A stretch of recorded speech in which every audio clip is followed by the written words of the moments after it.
Je vais laisser la parole à Stéphanie Bocquet. Oui, Monsieur le Président, Madame la Vice-Présidente, chers collègues.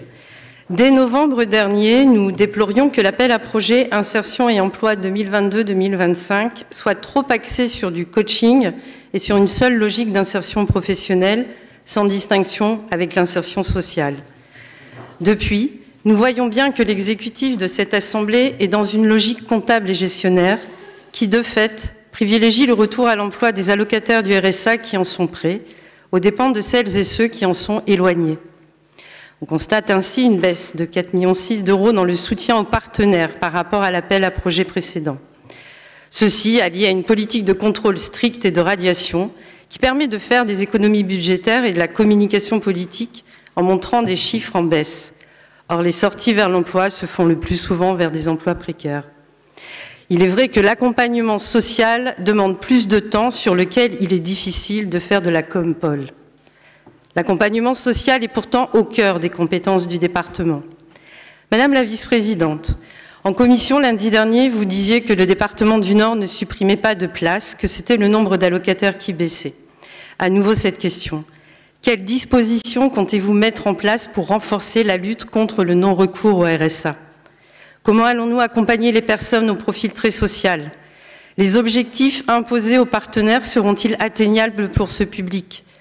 Nous demandons des points d'étape réguliers quant à la mise en œuvre des actions et ne pas attendre 2025 pour un bilan.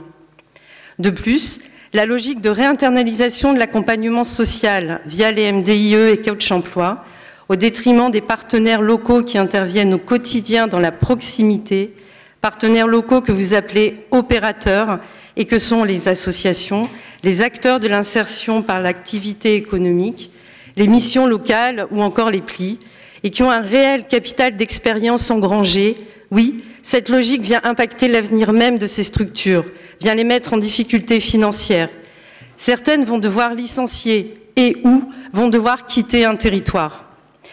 S'il n'y avait qu'un seul exemple à donner, ce serait le démantèlement de l'insertion par la culture. Resteraient aujourd'hui 4 postes de médiateurs sur 11 postes encore hier. Cette volonté de diminuer le nombre d'opérateurs, de restructurer au profit de plus gros acteurs pour mieux contrôler leur action, démontre un manque de confiance à leur égard.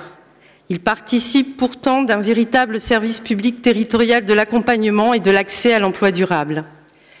Et tout ceci à bas bruit. Aucune instance collégiale d'instruction des réponses à cet appel à projet n'existe et nous le déplorons.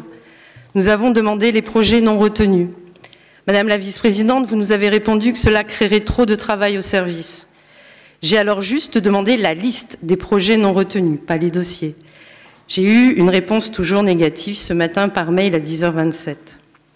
Monsieur le Président, parce que nous ne sommes toujours pas convaincus que cette délibération porte une volonté de justice sociale, mais qu'au contraire, elle va accentuer la casse sociale et déclencher un plan de licenciement invisible sur notre territoire, le groupe écologiste votera contre cette délibération. Je vous remercie.